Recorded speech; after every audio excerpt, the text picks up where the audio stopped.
Hello and welcome to another episode of the Dualistic Community movie review series. I am understanding both the influence that I have in each and every moment, but at the same time, how little I know what that actually means, what the impact is going to be, what it's going to mean about me, what it's going to mean about everyone involved in each and every influence and moment that I share with everything. But I do know that there will be an impact. And so I both take it lightly as well as heavily, kind of simultaneously, and enjoying the the ability to do so. And I likewise have no idea what's coming. And I don't want to know what's coming because if I did know what was coming, it would change what's coming. And that's really the whole point about this blessed experience that we have in uncertainty is that it comes down to what we do now. What we do now creates a ripple, and that ripple creates other ripples, and we don't get to know what those other ripples do, but we have to have faith that they are being embodied and experienced by people who are very much the same as we are in terms of being existence itself. And so, although we will never know where these ripples are going, it's enough that we know what we do with them when they arrive to us. And on that note, today's movie review is of The Butterfly Effect, which came out in 2004 and stars Ashton Kutcher and Amy Smart. And this movie is really cool. Frankly, I've seen this movie a few times. At first, when I watched this movie, I really did think it was about ripples and change and responsibility. And there is definitely a lot of that in this movie. But this movie is also about like time and space and awareness and the multiverse. There's a lot in this movie, and it ties into a lot of the conversations that we've been having lately. And that's the reason that it came up. So I'm not going to say anything else, and I'm just going to pass it to Andrew, and he's going to cause the first ripple. Yeah, this was an intense one. I watched it with a couple of my friends who were visiting me and my brother, and there was a hesitation, like they weren't sure they wanted to keep watching it after the first 30 minutes, and I was like, yeah, stop being a bunch of bitches, like you're fine. And so we kept at it, and I think it was it's interesting because there's so many different aspects and layers to this movie, from the recognition that you don't actually know what impacts are going to be made, how little control we have over situations, the understanding that you know I think it helps for those who have certain regrets about certain parts of their life, that they can see that as much as you think that thing was a certain way, you don't know what the actual impacts would have been if things had been different.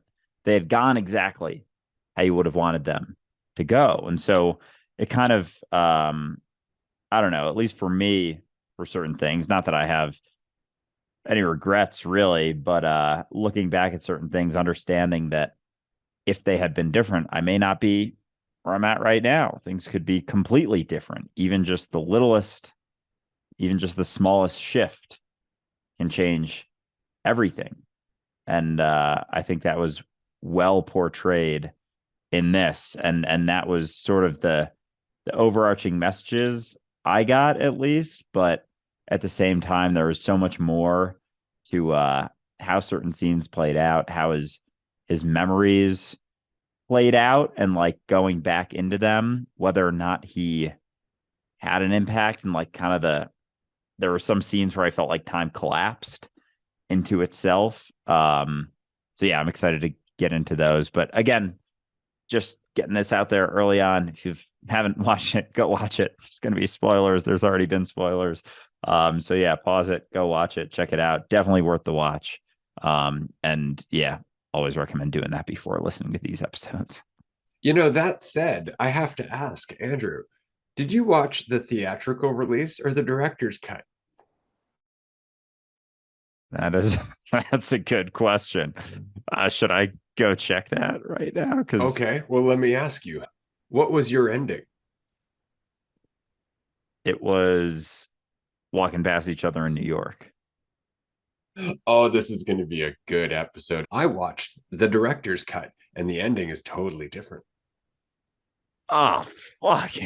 Because part of me, at least for that ending that I saw, it was like, as much as there's so many brutal scenes throughout the movie, like that was heart wrenching, sort of at the end. But I fuck now I want to watch the other So I've one. seen both versions. This time I watched the director's cut, and the director's cut is far more heart wrenching. And the reason I say that, I'm not gonna fuck. I got to tell you, don't I? I'll Yeah, just you say, do. okay. The reason I say that is because in the director's cut, he doesn't go back that last time and tell Kaylee that he never wants to see her again. He goes back to when he was in the womb. He goes back to a video of his mom giving birth to him, and he strangles himself in the womb with his own umbilical cord. He is the third failed birth that his mom goes through, and I think it's because he had three other timelines that came before this one, or two other timelines that came before this one. Oh fuck, that's way more heart wrenching and nuts. In the director's cut, I don't know if you saw this scene, but uh, there's a scene where him and his mom go to a psychic to get a reading, and the psychic looks at his hand and says, "You have no lifeline. You are not supposed to be here." Oh shit. Yeah, no, didn't see that part either. Damn. Okay. Because well, that was one question. I don't know how much we're probably just gonna bounce all over the place in this episode, but Very much. towards the end, when he's in the scene, after he's like going crazy, he's in the sort of the psych ward or wherever that is, and hides like pushes the couch in front of the door, and it's the starting scene that's shown then at the end, and he watches the video. Because I talked with my friends about it after. We were kind of like breaking it down a little bit before, I got into talking about this, and we were wondering if, there's a chance that that could have just been the only timeline throughout, in a sense, because and if he had gone insane, it was like each story was him kind of hallucinating each one, and that was one of my friend's thoughts. But then I was like, yeah, but that could have been for any aspect of it, and at the same time, like, this is all hallucination anyway, so is him, hallucinating that, not him experiencing it, almost the same as experiencing quote unquote reality. Well, this is why this movie is so very interesting, right? Like, even the idea of being able to put yourself into, let's say, it's a very real hallucination of another timeline, of another experience entirely, and then to come back to this life and all of a sudden have your brain embody all the memories of that experience. That's a lot. And the fact that he got burnt by the cigarette to begin with, and it came back with him as a scar. So there's a ripple. And we've talked about this in terms of, does the present influence the past? Or does the present influence another past? Is the current present the same present that would have been the present had we been on a different path? I'm going to ignore that one. Anyway, there's a lot in terms of time and existence and everything in here. And what I loved the most was the fact that this goes back to a point I was trying to say about the nature of time and space in one of our Patreon calls, about how convincing this is. He came into an entirely different timeline. And as soon as he got there, all of a sudden his brain flooded him with memories that made where he was make sense. So the moment he was in had a necessary past that immediately came to him by virtue of the moment that he was in, which goes back to what we were talking about each and every moment existing in potential, right? All he was doing in this was accessing different moments that he could identify with as his own moments, as moments that he had experienced, And that was the only difference. But basically, he was time traveling. I was just thinking that like it's all it's as if he's jumping timelines sort of here and now as a 20-year-old in college, and every time he jumps, the past is like almost like created in a sense as he experiences that moment to necessitate his ability to rationalize where he's at. So it makes me wonder if those even happened or if he's just almost creating them as a way to feel more comfortable in the situation, whether it's the the cigarette burns on his hand, whether it's in the prison cell when he bashes his hands on the fucking spikes in the classroom, whether when he's in the wheelchair, goes through that whole situation. Like he needs all of that to make sense of it, but who's to say that any of it happened, before that, or if it's, because it's all happening here now, and our mind needs it to happen in sequence in order to logically understand it and like not go crazy in this moment. Exactly. Which is why this movie is so very interesting, is because those moments where Evan is blacking out are like little pockets of potential that he can just move in and out of from any timeline. But every moment is a pocket of potential. Every moment is of a different timeline. This is that whole multiverse thing that we keep talking about all possible moments do exist, and they all exist in the here and now. And so Evan, by virtue of, again, being able to identify with the moment, was able to move himself into it. But having that power, Evan found himself again with the problem of control. Because at some point it dawns on him, well, if I can make scars, do I have the power to heal them? And there is the problem. And that's why his dad tried to kill him, because his dad recognized that much power is going to create more and more and more trouble, because you don't have control. And being able to literally swing time around at a whim, you could be ruining things in ways that you don't even know. And that's exactly what he kept learning over and over and over again. He even said, like, every time I try to make things better, it goes to shit.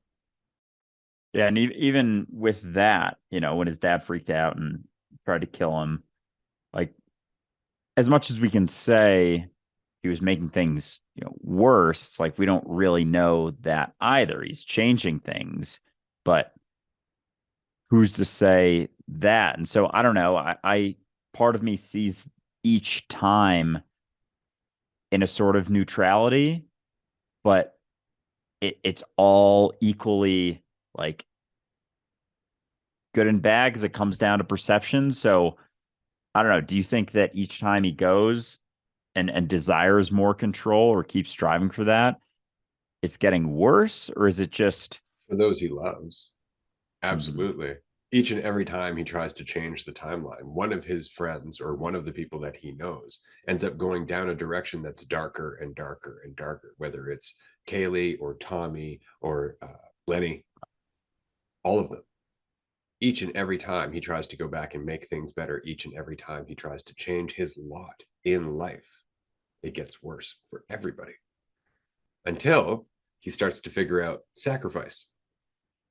If I sacrifice what I want, that changes the flow in a different way. And that's where he loses his limbs. And yet everybody else is doing better, as it were. At least they seem happier, except for him, which in my version of the movie, or in the director's cut, makes way more sense when he takes that last step and finally sacrifices his entire life for everybody's benefit.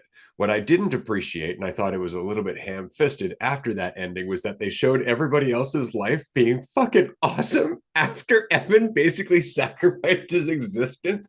So it was almost like the opposite to It's a Wonderful Life, was kind of like, everybody would have been better off without you, Evan. But the point was, I think, more or less that he learned to get out of the way. And I would even go so far as to say that there were repercussions to Evan not existing as well. Because when we meet Evan in the beginning of the movie, after he's grown up and moved away and gone to university, he's on the verge of some fucking world changing research in terms of memory. So we forget about that throughout the course of the movie. And by the end of the director's cut, Evan is no more. And thus the world has lost all of the insight that he might have been able to shed on the power of memory. And even in my ending, it makes you wonder too, because we see all of those experiences of him growing up and perceive them, the blackouts and whatnot as a bad thing, but it leads him to that research in the original part.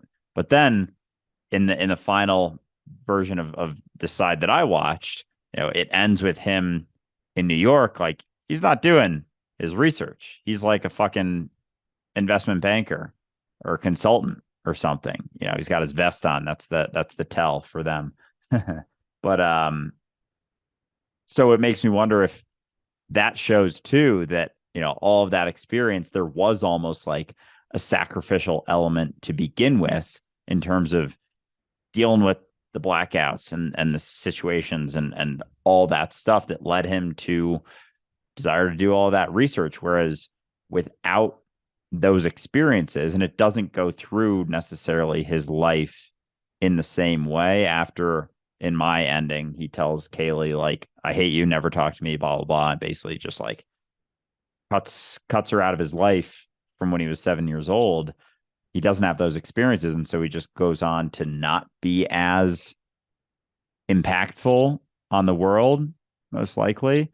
But yeah, each and every time as he goes through it, he's trying to make things better, but still there's still that concentration on himself as well. Like he's not willing to let go of that until he finally is, and is able to, even, in my version, able to sacrifice his, the love of his life, basically, and willing to set her free. There's the cliche, if you love someone enough, you let them go. And he had that kind of experience, but it did come down to him sacrificing himself. And then obviously in Ray's version, like full on sacrificing himself. But yeah, I don't know if that's the that's the best message for people to be getting who aren't, feeling great about themselves. That, yeah. It would have been better if you were never born. Yeah, that's probably Yeah. not the best message. But again, it ties into the rest of the movie.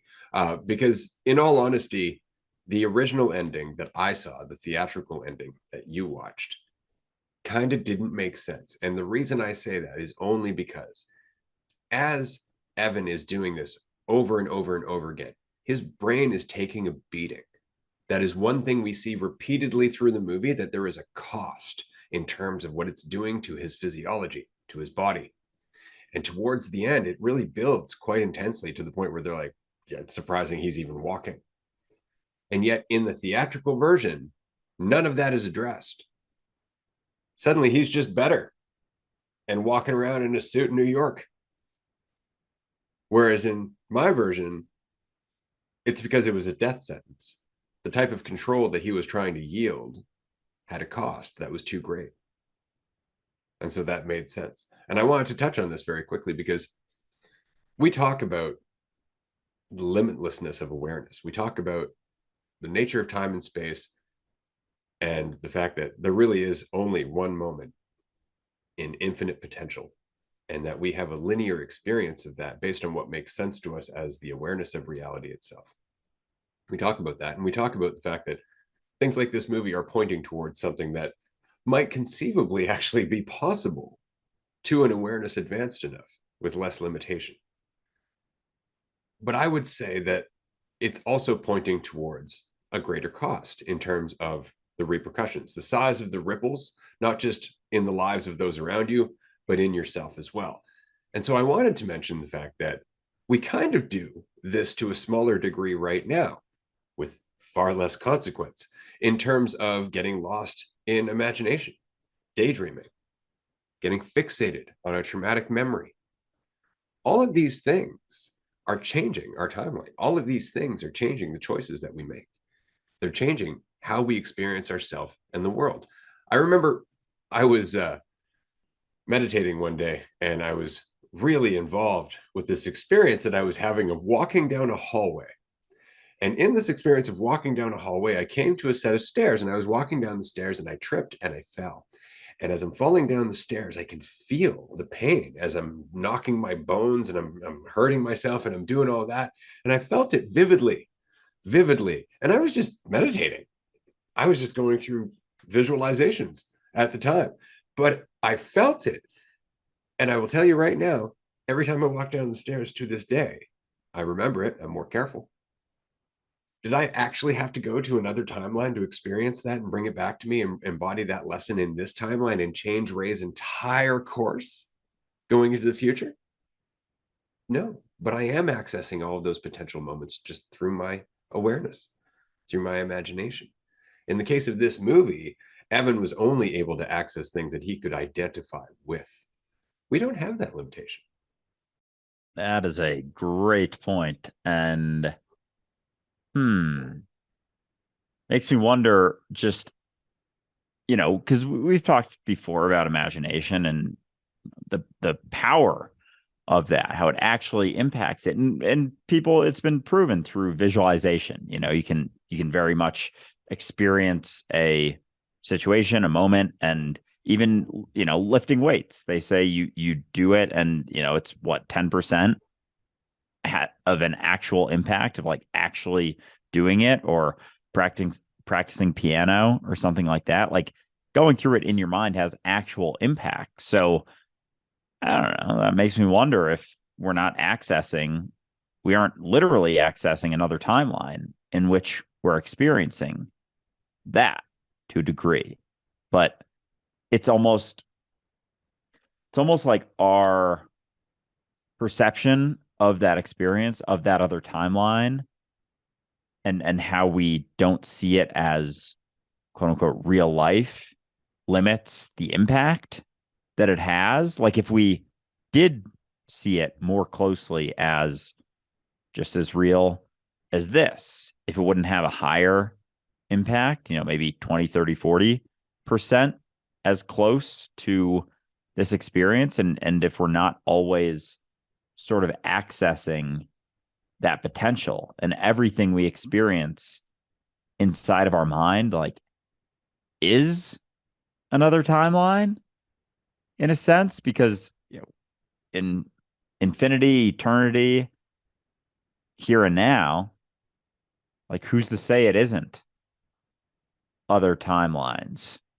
that we're accessing in each and every moment and have that potential to do so. And so in the butterfly effect, they kind of showed that through the blackouts, as like that being, because I even had written in my notes kind of similar to you saying it's like a pocket of potential. I saw it as like a portal in a way, and something along those lines, where he was able to access those things. And there was a couple scenes, notably the knife scene in the kitchen, and I think the one with his dad as well, where like he didn't change things as much. And so the scene was the same as the one he experienced. And that's when I said, in the intro, I was saying like felt like time sort of collapsed on that.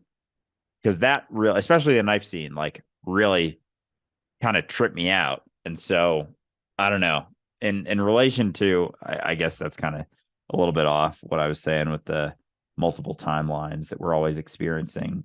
Not really. No, because in those cases, there were only certain things that he could do. His options were limited. So there were only so many branches that he could go in. Like the case with his father, he was in a locked room.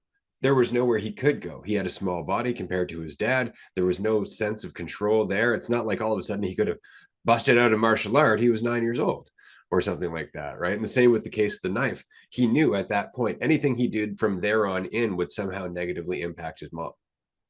And so he just dropped it.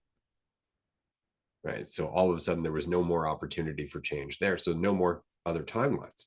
But going back to what you were saying earlier about, for example, muscles getting 10% of a workout, even if you're not working out, but you're just thinking about working out, and your muscles actually get some degree of a benefit. And it's like, okay, well, how much can we influence that? And we've talked about this in terms of our cancer episode in discussing placebo. We talked about this kind of with dementia as well in those community topics.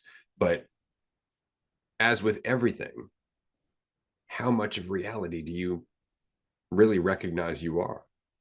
Because that's what we're saying here is that, and we've been saying this for a long time. It's the reason, in fact, that we are part of the Global Consciousness Project at this point, is that one's state of awareness, one's willingness to relinquish their ego, their illusion of division, creates a different type of influence on the reality around that person. And the reason is because they're willing to accept that they are that reality. They're not conflicted with it to the same degree. They're aligned with it. And as such, they're able to be more sensitive to it and have a greater impact over it. But does that extend into bending time? Does that extend into going into alternate timelines? And I want to use air quotes around timelines here because going back to a conversation we had before, it's not really timelines. They're only individual moments that have a necessary past and future. It's not like there are infinite timelines, there are infinite moments, and as many timelines as necessary to facilitate those moments. Now, two timelines might create the same moment.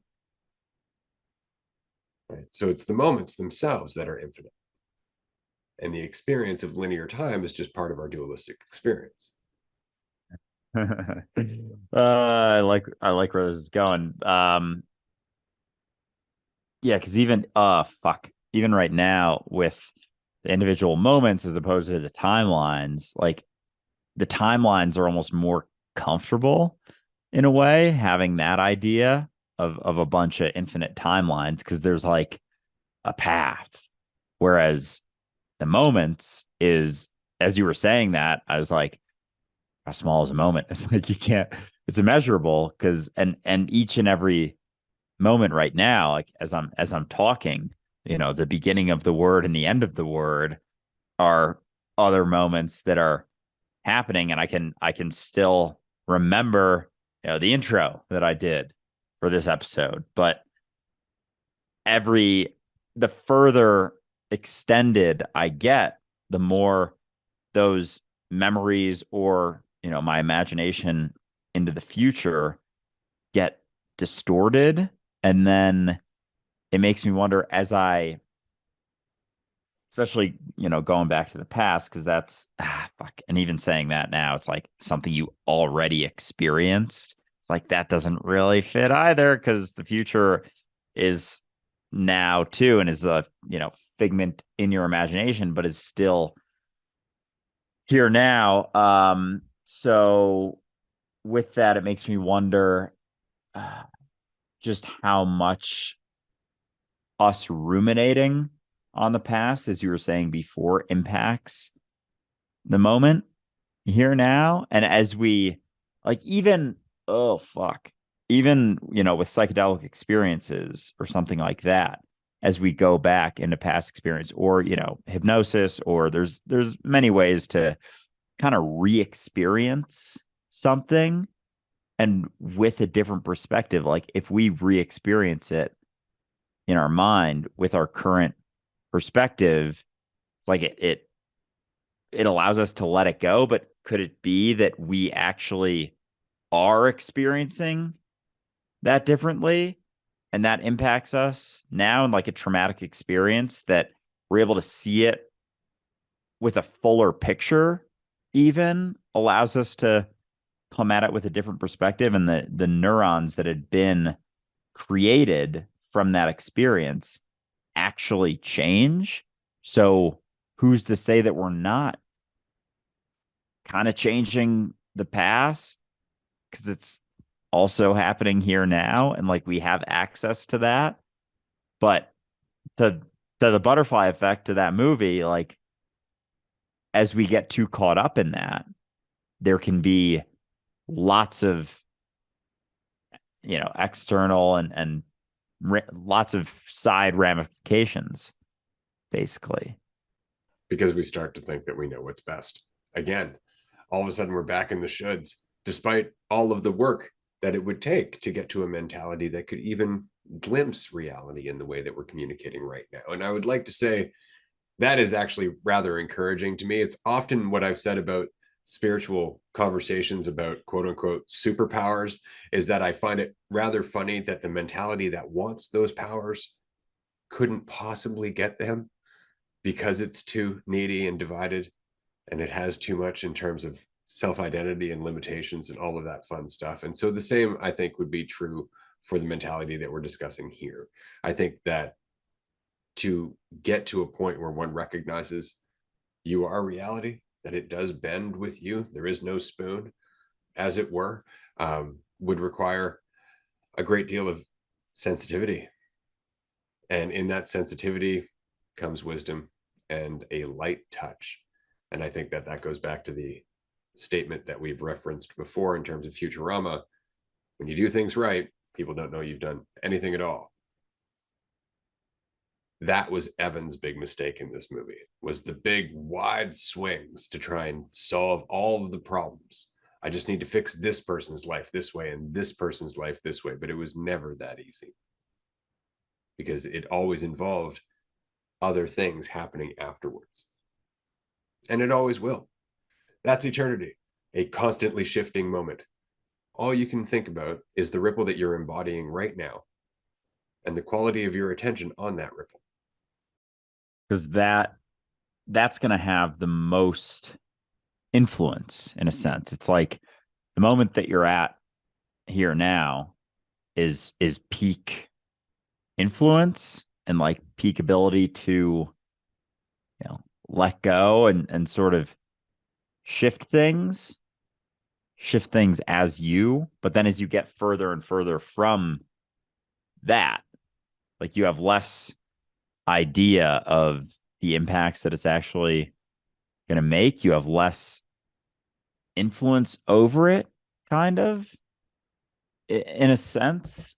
If that, like, I'm seeing it's like the influence is at a peak here now, and then we try and have influence over other things. If we are able to access, past experiences.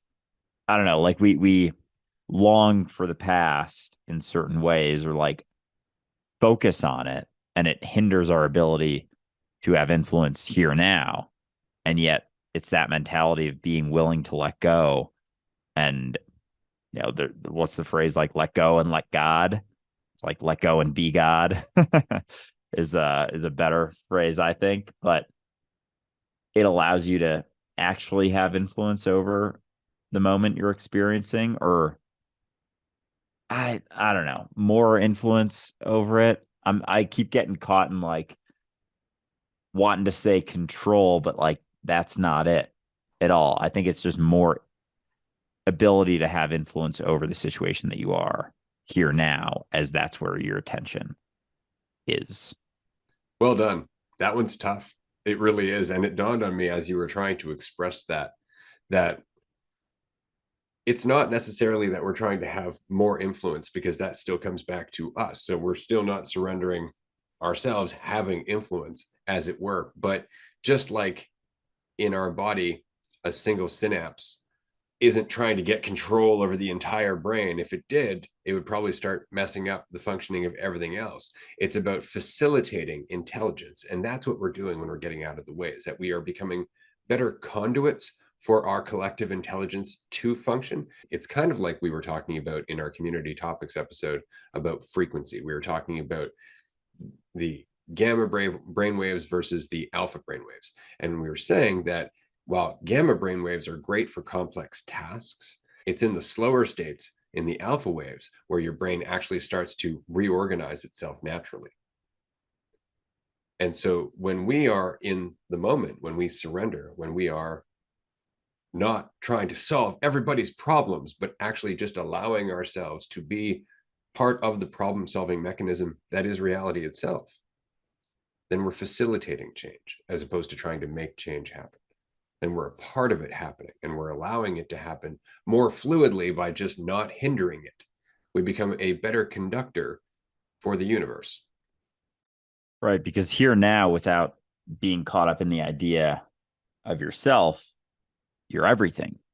You're everything happening. When you get caught in the past, it's just you. It's just the idea of you, going back, like I was saying before, psychedelic experience, hypnosis, as great as those experiences can be, it's all you. It's the idea of you. I think that's maybe what I was attempting to get across in that, is that here now, without focusing on yourself, you're everything happening everywhere, and you're almost like more interconnected with everything, and you can see more clearly the influence that you have through you, like the reality of you has through, this iteration of you. But as you go back, in through your mind, your perception is solely focused on you.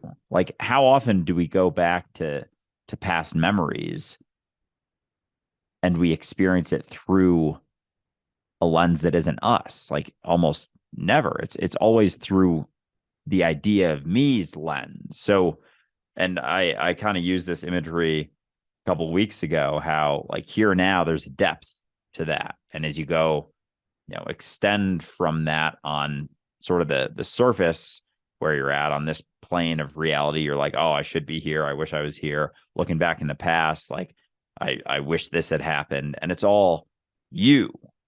And then the depth that's allowed here now is being everything.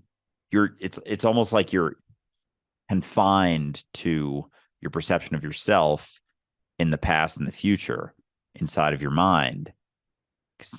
How often do people focus on like, oh, how things could have changed? It's always focused on me and how I could have changed things, or things could have happened differently to me.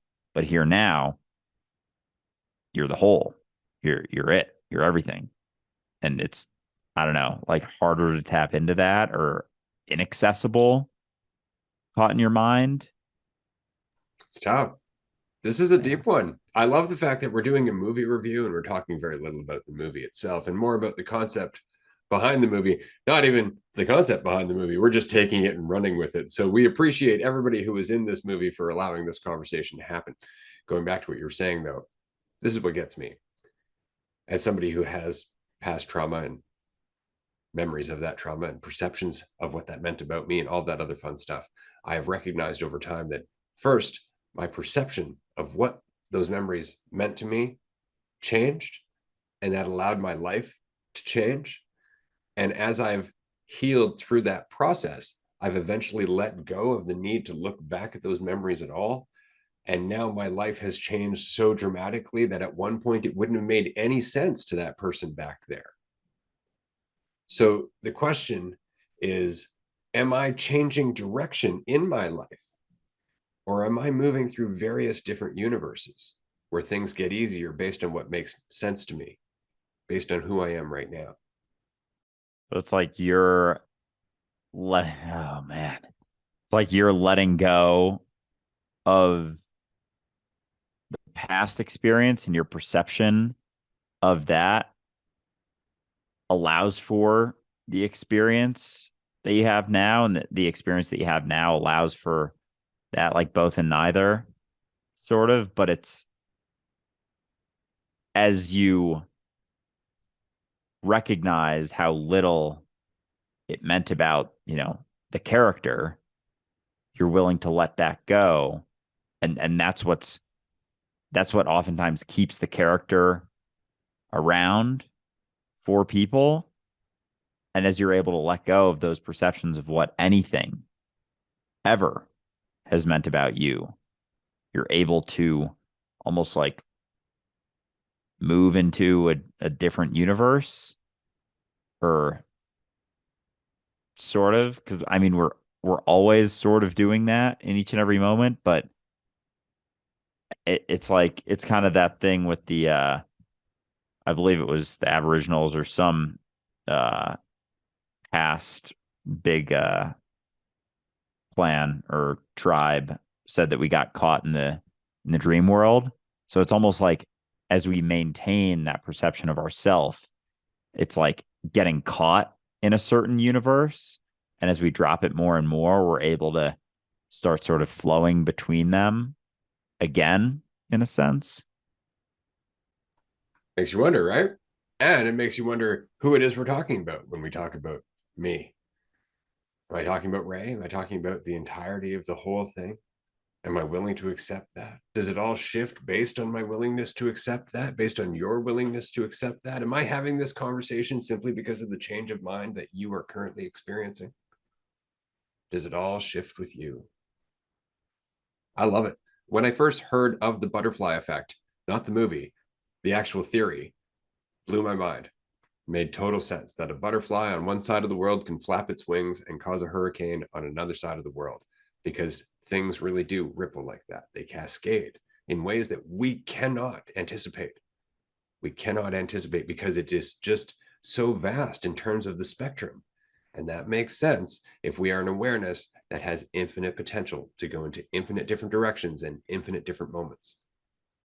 Yeah, of course there's going to be the influence from the seemingly smallest events to the largest events because there's no disconnect between anything outside of what we perceive, like that butterfly and the hurricane or tsunami on the other side. Like there is no division between those two whatsoever. And so as we experience reality, move through each moment or each moment moves through us, like there's no actual division between any of it, between any of the timelines, between any of the experiences, between any of the moments, between any of the space, between any of the situations. So, of course, even the tiniest little thing can change everything. And they, in the butterfly effect in the movie, they only showed their small group of friends and town that they were existing within. But they, each time he went back, changed all of reality, changed the entire fucking world. And that's, I think, what we oftentimes forget is just how much each of our day to day experiences influence everything, everything in all of reality, both, quote unquote, externally on the physical plane, but internally inside of our minds as we let things go, as we shift how solidly we perceive our narrative to be and our story.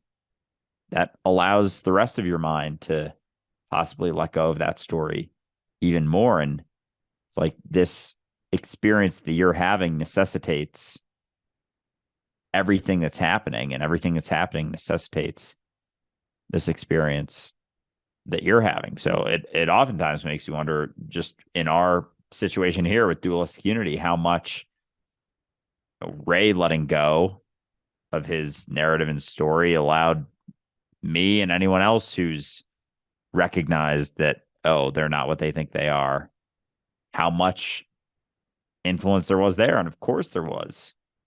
Of course. There had to have been, because there's no disconnect between any of those experiences either.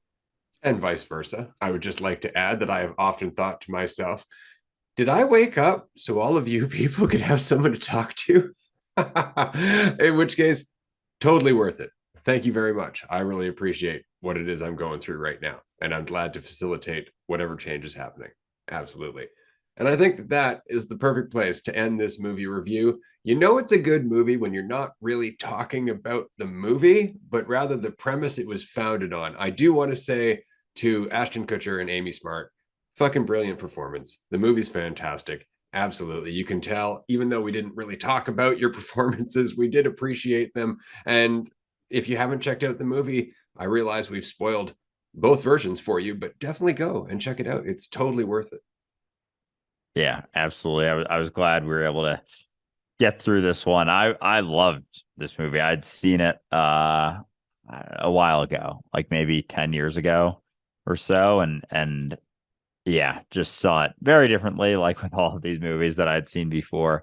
But yeah, it's a powerful one. There's a lot to it, and a depth to it that I think is I don't know, is fun to explore and wonder about, but also kind of keeps your desires to experience certain supernatural or superpower type things at bay in a sense, because you recognize just how much each and everything we do has impact, has influence. So, whether it's time travel or anything like that, the impacts that each and every word that you say in that experience would actually have. So it both excites me, but also gives me some appreciation for the perceived limitations, at least that I have right now in this reality. So yeah, it was a lot of fun, and I appreciate everyone for sticking it through with us. This almost felt almost like a just regular episode with like we're gonna start out talking about that and just see where it takes us. So it was a lot of fun. I appreciate everyone for tuning in, and we'll talk to you soon. Bye, everyone.